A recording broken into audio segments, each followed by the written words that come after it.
Well, hello everyone and welcome back to another video of F1 Project Phoenix F1 2022 Career Mode. Today we're here for episode number 10 for the Belgian Grand Prix of Season 2. If you missed the previous episode, Silverstone, recommend you check that out. Subscribe if you're new to the channel, see plenty more F1 2021 related gameplay. But coming into this episode then, we've got a whole load of driver transfers, starting at Mercedes. As you know, if you watched the previous episode, Sir Lewis Hamilton retired from Formula 1 at Britain. He's been replaced by Pierre Gasly, and Russell has also departed Mercedes. He's been replaced by Sebastian Vettel. So Gasly and Vettel, all new look Mercedes team as well.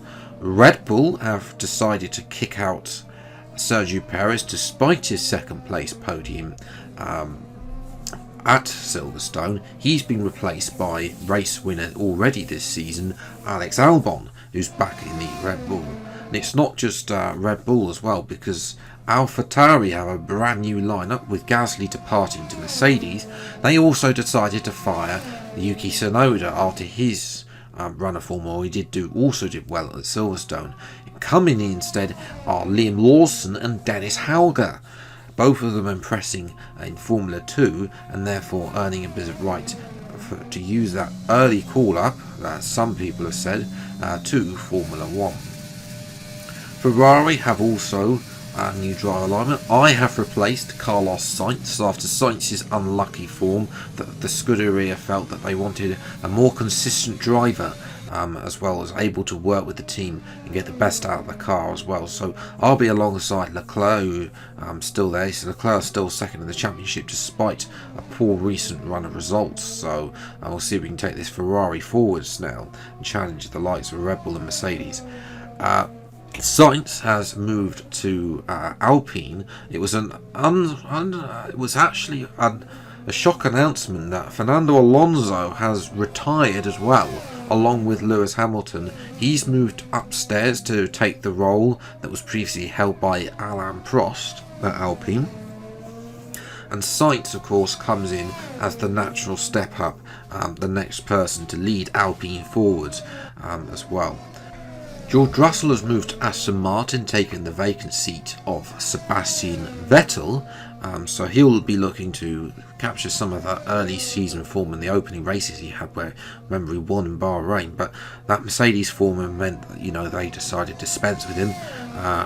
Aston Martin really are just settling down now. They're not really focused on getting anything other than looking at next year's car, really, with the new regulations. Alfa Romeo have replaced me with Théo Pourchaire as well, so it'll be interesting to see how he does against Giovinazzi. Giovinazzi will probably have to now take that role of team leader in that team and lead against the young Frenchman, who's already in real life impressing in Formula 2 and is only not in Formula 1 this year because his parents said he can't. Because he needs to finish his A-levels. So once he's done those, or his French version of A-levels I should say, Williams have got replaced Albon with Valtteri Bottas, which was a low-cost option for Williams, as they look to continue to try and make gains back up the grid after a disappointing season, although to say that, apart from of course at Canada, and they have improved recently, but Albon's a big loss for that team, and Bottas hasn't been performing well.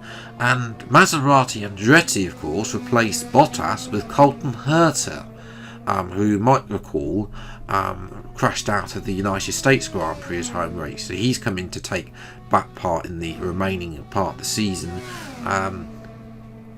as well. So yes, we've got, all in all, that's a lot of driver transfers, and we'll have to wait and see how everyone gets on in terms of their driver transfers. But the first obstacle, of course, is qualifying, and it's back to the usual sway of things. Max Verstappen on pole from Pierre Gasly in the Mercedes, 2/10 further back.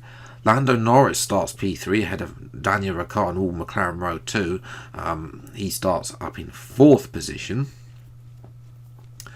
Sebastian Vettel, only on the soft tyres though, he starts in 5th place alongside myself in the Ferrari. I'm on medium tyres as well.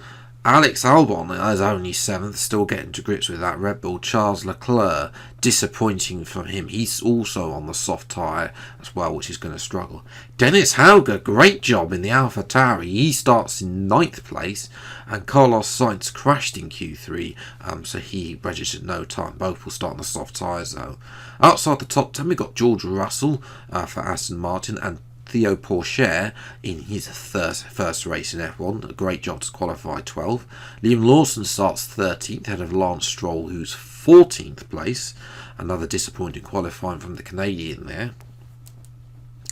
Giovinazzi starts in 15th, ahead of Schumacher in 16th. Schumacher unable to get out of Q1 again, although he hasn't improved his qualifying.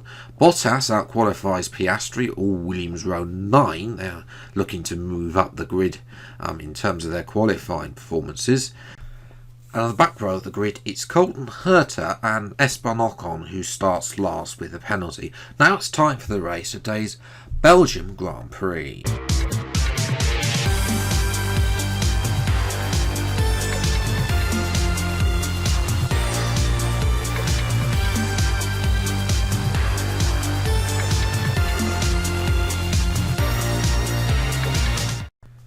So yes, focusing on Belgium now, because I haven't done so far. Spa used to be a good track for me, but on this year's game, the middle sector, as I'll actually point this out because you might recall there was a patch recently, 1.15, the earlier 1.15 patch, where apparently they've addressed some of the fast corners, and Pouon was one of those corners. Unfortunately, they've not done it, and they've not actually done anything with that patch. As you will see later on in this race. So we are not going to do that great. We probably will end up struggling at some point throughout this race, but we do start up in P6. We're on the medium tyre.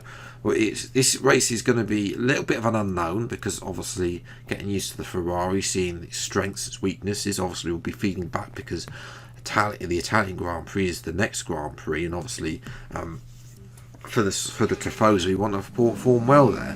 So anyway, we get ready for 5 red lights for the Belgian Grand Prix.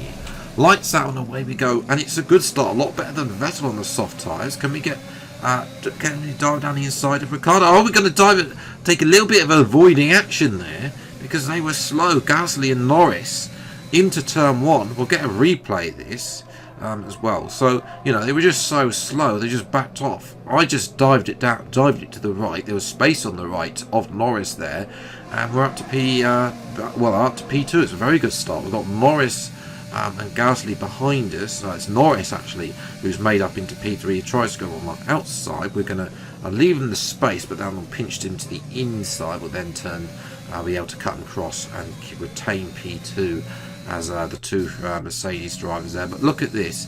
You might be able to squint down at Verstappen's doing 190 miles an hour through Pouon there. You'll see my speed later on, but back to lap number 3. You've got Norris come on the outside this time with DRS. We're able to hold on in the Ferrari. So we've got enough straight line speed.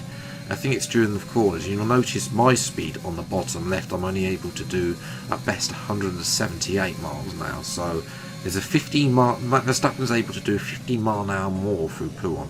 You'll notice that later during the race, one thing I would suggest is use ERS coming out of Pouon, because otherwise you are going to be disadvantaged to try and make some time. That's what I found to make time up. But anyway, enough about Pouon.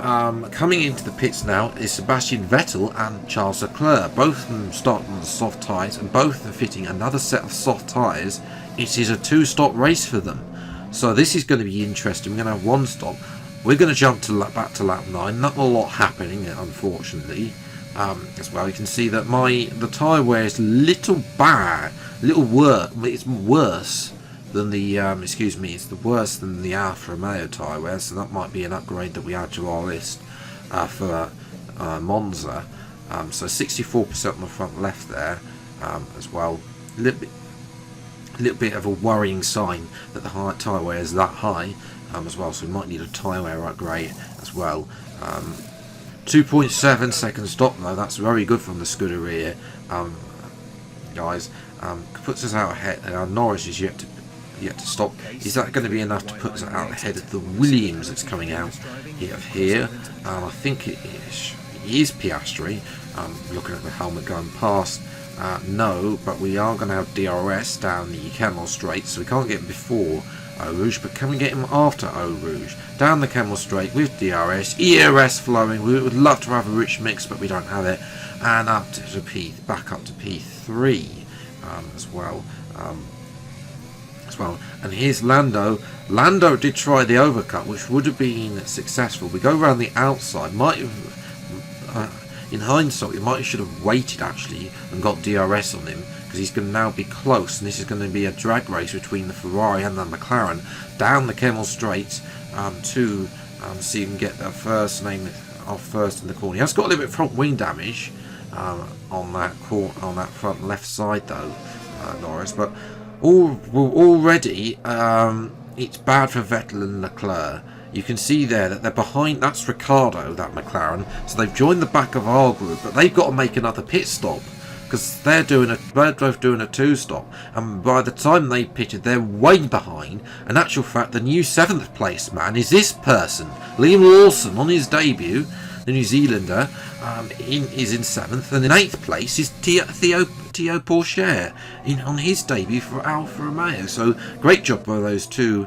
stars of the future. As we're watching Norris, gets a little bit closer through these middle sector, but he's not going to be getting closer anymore, because Lando Norris, apart from at Silverstone, has had horrific luck through this series.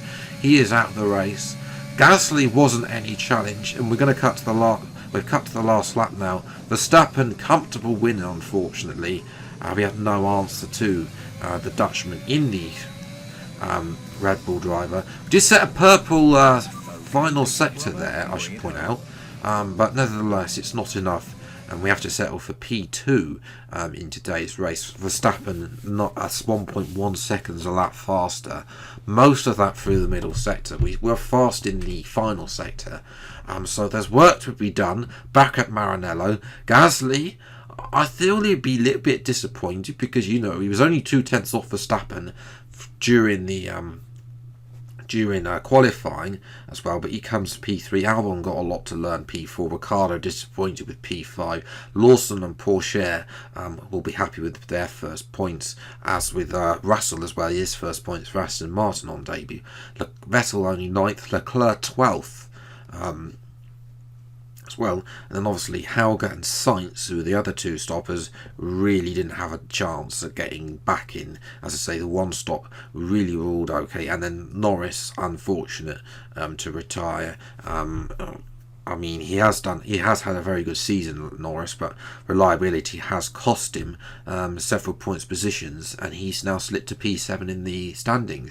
Verstappen, I think he can only be beaten by myself and Leclerc now, so we need to work together at Ferrari. I've moved up to P2, so that's good for us. We need to work together at Ferrari to take on Verstappen as well.